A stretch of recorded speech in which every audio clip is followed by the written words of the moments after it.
Hi there, and welcome to my movie library. This is a slightly different type of video. It may be a bit more introspective than a lot of the stuff that I do when I'm talking about films, whether I'm doing a versus video or a collection update or review or one of my regular movie library vlogs. So, what I decided to do tonight, and I hope this is something that you will enjoy, is let you guys know a little bit more about me and some of the things that led to this here today. So this is the first in a kind of a series of I guess more self-reflective basically vlogs that I wanted to do. If you're just here normally for like just the straightforward movie review collection update type of thing, this is gonna be it's not gonna be like a dramatic video, but it's gonna be a bit more about me, and hopefully, if that interests you at all, it'll give you a little bit more about who I am and why I collect the things that I do, or why I'm this like super boppy, jumping up and down type of person, which I do on a lot of my videos, and before and after my videos. I play music both before and after my video, kind of like to wind me up and to wind me down. I'm very yeah, and I got my sneakers on, usually right now I guess kind of my sandals. But when I'm down there a lot, I'll put on like my kind of like my jogging, my exercise sneakers, because I feel very boppy, very light in them. Anyway, so there's not going to be any huge camera angles or anything like that. But I thought tonight we'd start with kind of a basic one and talk about how Doctor Who, how that changed my life for the good and the bad. So I guess we are kind of media related. Anyway, so when I was growing up, the probably the first thing that you should know, and I've mentioned this many times on my channel, is that I had a severe speech impediment. I couldn't speak. I was a very my stuttering was to the point where, words, phrases, sentence didn't get out. So the fact that I'm here talking now on camera is a very big source of pride for me, that I actually got there. Basically, what happened is that a teacher noticed and took time and effort with me. In an early time in my life, she saw that I really enjoyed reading, and I had a flair for the dramatic. I from very early on. So she got me reading Washington Irving's book, The Legend of Sleepy Hollow, that story, and she teamed me up with this girl that I had a crush on, and we were very young, but it was like my first like girlfriend per se. And what she did was she'd help me. My teacher would help me enunciate better, and she'd have me read the story, and then eventually read the story to my class.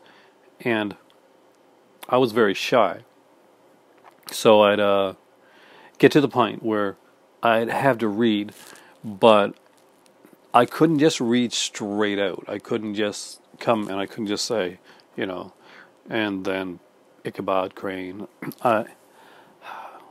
Almost as a defense mechanism for myself back then, I made it funny.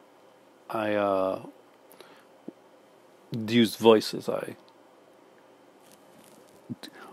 used intonations. I basically, at first, because I was nervous about messing up. I was nervous about stuttering in front of my class, and I'd worked very hard, day after day, night after night, to actually get to the point where I hopefully wouldn't mess up too much in front of my class. And if I did, then this here, this would be kind of a way to make me to not feel so bad about it, to get there. And that got me interested in the dramatic arts at a very young age. I got into every school play that I could. I took up every possible thing that I thought from very early on would help me. I tried different styles of dance, movement, and just writing. Writing was something that I took to. Improvisational classes. I did a lot of those. Singing. Completely horrible singer. Can't carry a tune to save my life. No, this is not one of those times where I'm being modest and saying, "Oh, I can't sing," and then I start singing a little bit, and it's okay. No, I'm completely off tune all the time, 24/7, and yet, like when it came time to do a lot of like musical-oriented plays in my in schools that I went to or outside of school, I would try to still do my best. I would enunciate. I'd Rex Harrison it, and speak the words, because Rex Harrison was never known for being the greatest singer, but he did some really good musicals like Dr. Dolittle and My Fair Lady. He enunciated the words and he said them in the best way that he could. He would talk to the animals, type of thing. And so over the years, that kind of became my thing. My goal was to become an actor, and I was snooty a bit with my acting, to be completely honest with you, because I didn't want to act in movies. I had no like thoughts of wanting to act on in film at all. It bored the heck out of me. I didn't like the idea of things being like fractured all over the place. I didn't like the thoughts of like, shooting this here and this there and pick up scenes and all this type of stuff. I was really enamored with stage, and to another kind of a lesser degree, but still with television. I like the idea of having a character that you could either on a stage you could play and breathe life into night after night, and challenge yourself to take the material and make something new out of it, and hopefully make an impression, leave a lasting impression with somebody. The other thing was have a character that you could develop over a period of time. Now, a lot of television that was done back in my day, back around then, was a very formulaic television. Wasn't always as kind of layered as it is right now. There weren't like these HBO shows that like Game of Thrones and a lot of the series that you see right now where the characters are more layered, like Breaking Bad. A lot of stuff relied strongly and heavily on formula and a certain pattern, that's something that people felt very comfortable with and worked with on a regular basis. You came in to watch these shows, often knowing that a lot of these shows pretty much would have similar plot points, hit similar beats each time that you watched it, but it was a comfortable feeling that you felt, and it made it easy to come back to. It made it easy to sit down and watch. It wasn't challenging you too much. It wasn't working in that way, and not because it was a simpler type of programming, but it wasn't a bad thing. It was you didn't look at it as like this was a lesser show. You just looked and found like, okay, this formula works for this here. These 70s cop shows work like this. These 80s sitcoms work like this. They're the different shows that are out there, they hit these beats. There's, you're going to get the sting at the beginning. If it's a Quinn Martin production, it's going to be broken up into like chapters. You're going to hear that the announcer is going to basically say, like, a recipe for murder, part 2. The Quinn Martin things. If you've never seen Quinn Martin production, check it out. It's really cool stuff. They put out some really good, like, detective, especially detective mysteries.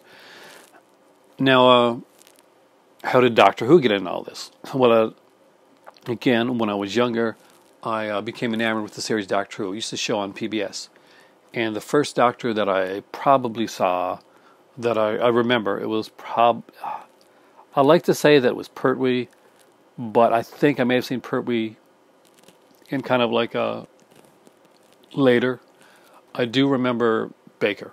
I very vividly remember Tom Baker, and a lot of the shows that I'd seen and that was showing were shows that I'd already shown, and they were kind of like being omnibus, where they'd take 3 or 4 episodes or 6, whatever, and make it into one big episode that would show usually on a Saturday or Sunday night on PBS. Now, that really got my attention. I got to see like different actors come in and breathe life and change the role, change the show to a certain extent. As much as, like to say, Doctor Who was very much like the other shows, had a formula. The formula for Doctor Who was still mixed up a bit. There was still a difference to the narrative. Different people coming in to play the Doctor, different people coming in to play companions. Often, especially in the latter years, were able to, and people like really down on latter years, but there's some actually really great stuff. And I'm talking about the old school classic Doctor Who. I'm not talking about the new stuff that's out now, which I do really enjoy. But I'm giving you my experiences from the original classic series. Is that Doctor Who, it changed, it evolved. And some people thought that sometimes it evolved better or worse than other times. The gold standard was the Tom Baker, Hinchcliffe Holmes era. That was pretty much the gold standard of Doctor Who from back then. And for me, to this very day, the Hinchcliffe Holmes era of Doctor Who, the classic Doctor Who, is still my favorite era. And that includes the new stuff. And I liked a lot of the Douglas Adams stuff. It was more, some of it was more humorous, more trippy. Douglas Adams was that type of writer. If you ever read like the Hitchhiker's Guide to the Galaxy, then you know that his stuff just pushed a certain button. It's like when you read Douglas Copeland, or when you're reading Kurt Vonnegut. It's just a different type, but you know it. When you, it's like you sit down and you read it, and it kind of like, for me anyway, I'm a voracious reader. It just kind of like flows over you like just a warm, comfy blanket that you're used to. A book is like that for me, and Vonnegut's Breakfast with Champions was one of those books. But to get back on topic, get back on point, was that I saw something different in Doctor Who. And it challenged me, and I liked that. So, as I was growing up, and I was going through all these different like acting classes, and I was going from like acting and to doing some writing and to doing some directing, but mostly I centered front, face first, right out there on acting. Doctor Who, the original series, ended in 1989, and you could tell it was coming because Michael Grade. If you ever have to go back and look into like the what killed Doctor Who, in my opinion, people will run on like John Nathan Turner was the producer, the last producer for the original series of Doctor Who, and some people say he stayed longer than he should have, and there's a certain like sense of like truth to that. But Michael Grade hated the series Doctor Who. He despised it. And even as a young teen, I would watch a lot of these interviews. Anything that would come on that would be kind of like a BBC style interview, like talking about like drama, talking about Doctor Who, I would watch, and I would often be incensed just listening to the utter like lack of respect and the pomposity of Michael Grade in how he talked about the series. It infuriated me. It was something that I found extremely aggravating.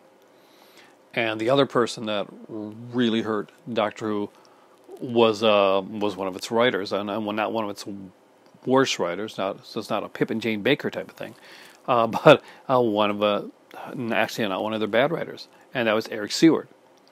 And Eric Seward left Doctor Who during the Trial of a Time Lord era, and that was the last season, last series for Colin Baker, who had come in with a long-term game plan for the Doctor to make him more of like a harsher character to play.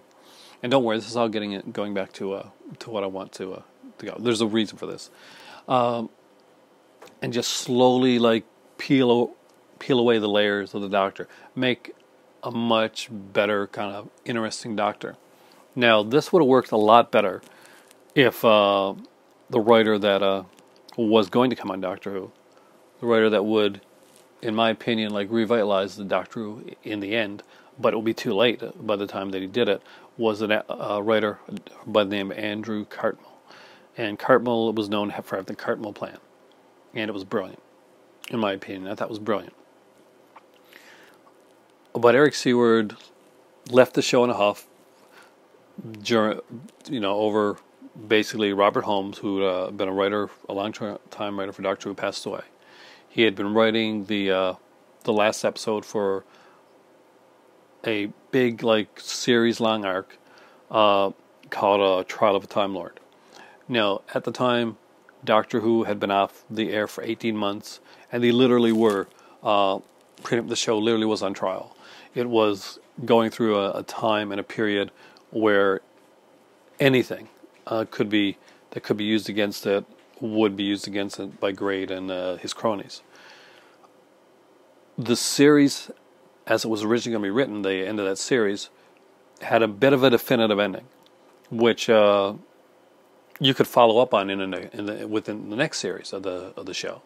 I should say season, but it's season here in North America. But when I talk about British shows, I say series. But it would have gave them an out to said, "Oh, look, this is a great ending for Doctor Who. Let's cancel it here," type of thing. And it would have been hard to bring the show back if it was going to come back for another season, which it did, another series, or if it was going to come back as a down the road in the future, which it also did, with Christopher Eccleston, followed by David Tennant, Matt Smith, etc., etc. But John Nathan Turner, as a producer, realized, okay, this is going to paint me into a corner, and he couldn't go with that. Eric Seward wanted to go with that because he wanted to remain loyal to Robert Holmes, his friend, and his vision for the way that he thought it should go. However, and I understand that, but Pip and Jane Baker were brought in to finish off it. I think that was The Ultimate Foe was the last one, and they had like 6 or 7 days to do it. Seward left the show. He got very upset, and he did something that I think was like the domino that really started the end of Doctor Who. And he said that Colin Baker didn't have it. He wasn't a good Doctor. He couldn't play the Doctor. Now, it's kind of comical right now because if you're a fan of Doctor Who, then you probably know Colin Baker as probably one of the best audio doctors in all the Big Finish series that's out there. He just has an incredible voice and an incredible presence. Eric Seward was pretty much saying that he didn't have the it factor. He didn't have the presence to play the Doctor. Seward was wrong. I know this opinion. How can your opinion be wrong? Because I don't think Seward came and said that out of a pure place. Yeah, I think there was a lot of like venom and vitriol involved in what he was saying. So the show would go on with another actor, Sylvester McCoy, who some of you guys may know from The Hobbit, and he would play the Doctor for a few more series until it would end in 1989. Now, 1989 is also the year that I graduated from high school, and this is how this all comes back into a cycle. One of my goals as a fledgling actor was to act on Doctor Who. My dream was to be a doctor, to be like the first British person to play the Doctor, which is probably a horrible idea, or at least a companion, have like a role on the series at some point. And I'm Canadian, so Canada and Britain we're fairly close. Uh, but the show got canceled, and I knew it was getting canceled. And I had a decision to make. I was accepted to university and college. I was accepted to college to do journalism, to go in and study journalism. I had been writing for a long time.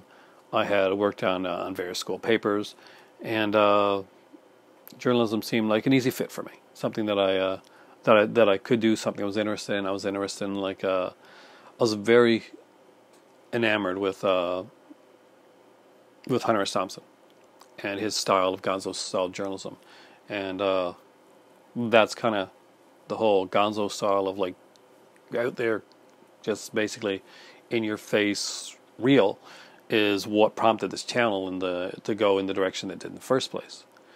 I could wrote up skits and had like funny little like green screen stuff on the back, but it's not exactly how I wanted to bring this. I wanted my channel to be more personal and more personable than that. I didn't want to do a character. I didn't want to nostalgia critic it or do any of those type of like. I thought a fun character thing every once in a while is interesting, but it's not. It's not my voice. When I'm on here, when I'm talking about films, and I'm talking, I'm doing my verses, I'm doing my my different collections, I'm doing my updates. I'm talking about Vinegar Syndrome. I'm talking about like, I could be talking about like horror or film noir or Z-grade exploitation or the golden age of erotica. I want it to come when I talk to you on here. I want it to come from my voice. That I want that distinctive stamp of it being me, and that being when you hear me talk about something, hopefully it comes across as genuine, because I am the person and I'm talking about things in a manner that I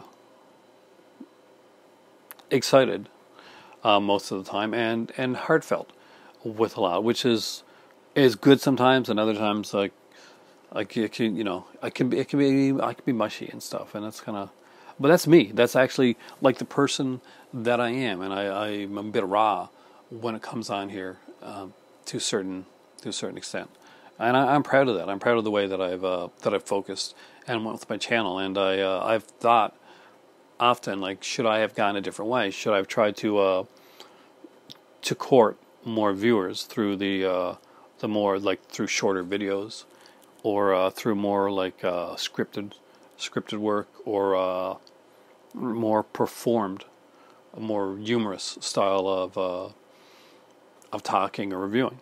And at the end of the day, I didn't think that under the circumstance it seemed right or legitimate or real. It seemed fake, and nothing told me that more so than early on when I was making videos. I was actually doing like this little promo for something we were doing at the time called the Horror Globe. I did it with a few other people, and it was an interesting little experiment that we did. We're basically a channel with different reviewers, and like none of us were known at all, so we thought it was just a fun thing to do, and we really couldn't keep it up because we had our own videos too on our own channels, and I'm not even sure if many of the people that were there are like, a lot of us still don't make videos. Like I came on here a few years back, and a lot of the people that I knew, or that I saw, I've seen people fall off and just not do videos or whatnot, or life gets in the way, and to be honest, to do something like this and to keep it up on a regular basis over a consistent as I can be anyway, over the years like this, it does take some dedication, and you have to have but you got to have a love for it. You got to have a drive, and if you come into this like I do, and you go in like wanting to be maybe the next big thing, which was never my goal, it can be disheartening, I guess, and you may find yourself like moving away from it. But if you come into it to enjoy it and to have fun, then you're probably and you find that making these videos are fun, cathartic at times, you're, long term, yeah, you probably can do that. There are times when I had to like move back and take a breather to basically say, okay, I gotta think. Do I want to reinvent my channel? Do I just need some time away? And there's times where I felt like I just need some time away. But anyway, so I had the choice between journalism and dramatic arts. And dramatic arts meant going to Ontario, which was a dream of mine. Go up to Ontario and start acting. I'd hoped to work on stage and probably do some some soap opera work, because that's much like stage. And back then there was a lot of money, not like a lot of money, but like a lot more money put into the soap operas, and there was location shooting that was done in different countries, and the thought of traveling seemed like a really, really appealing idea. But how Doctor Who changed my life, that's how we started this video. So aside from the fact that it really made me fall in love with acting and wanting to act I never even thought about TV really until Doctor Who, until I started seeing Doctor Who and started seeing like some of the soap opera erotic stuff that was done at the time, and thought, okay, this can kind of be like stage, and you're not starving. You're going to make some money, because a lot of the money made from stage was going to be made through musicals, and I don't have musical talent. But Doctor Who got canceled in 1989. I graduated in 1989, and I got disheartened with acting. I had demo tapes out there, but I just went. I'd love to have one of those right now, by the way, just to see if it came across. It must come across at least a little bit good, because I did get callbacks and I did get offers at the time, and I did stupidly, abruptly turn them down at the time. But I ended up doing journalism rather than going into. So I stayed in my home province, and I don't regret it, actually. For years I was like, mate, what if I would have done this? What if I would have took this job? Or what if I would have acted on this, like I acted on this soap, or took that role in that film, instead of doing what I did, which is I did journalism. I had kids, and my life went in a completely different direction. Would I have been right here, right now, talking to all of you? I think maybe. I don't know about right here, but something seems very comforting and comfortable with doing this, with making these type of videos. And I'm not sure if I'm boring you guys tonight. I hope not. But I thought it's nice once in a while to peer at the man behind the curtain, type of thing.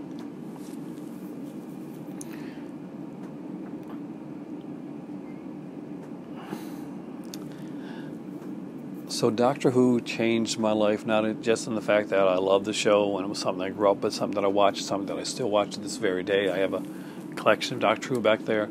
But it changed my life in the fact that it changed what I was going to do as a career, what I had spent almost my entire life up to that point, what seemed like my entire life, which is a small portion of it, a drop in the bucket when I think of it now.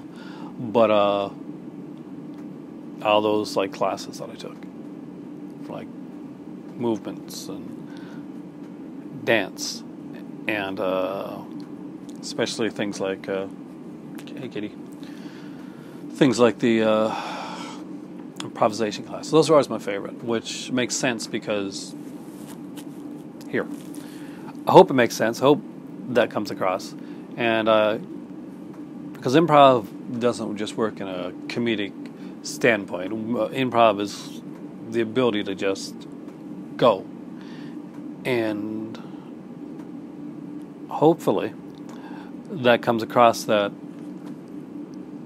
no, I can sometimes just talk too much sometimes. I'm all Blowfield here right now with like my cat. What are you looking at? Cat can be distracting. Anyway, that is how Doctor Who changed my life. And that's the video that I wanted to make tonight. Something small, something a little bit more introspective, and a little bit different. Now, should I add a media portion to this? Like a more media portion, or should I just leave it like this? Originally, when I started making this video, before I started making this video, I was going to end this with some of my favorite, like, Doctor Who episodes.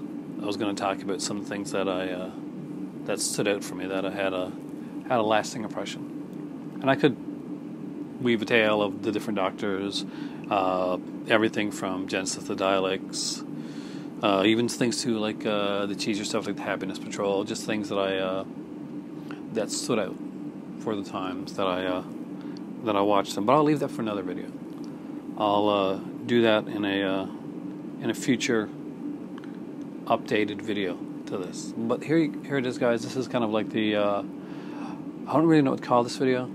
How Doctor Who changed my life, behind the curtains. But it's the first in a series of videos about learning a bit more about me, who's done way over 1,000 videos on this channel. So maybe that's it was about time. Though I do kind of pride myself in actually weaving personal aspects, and not like in a bad way, I don't think, but little aspects of me on my videos anyway. There you go.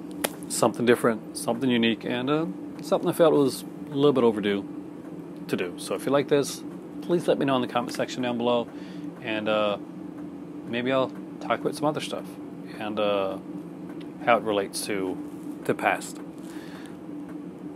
how animation, what animation did to for me, how certain TV shows affected the things that I do now, and to a certain aspect, how certain shows you grow up with, you almost become like that secret parent, that silent parent in the room that follows you around, type of thing. There you go.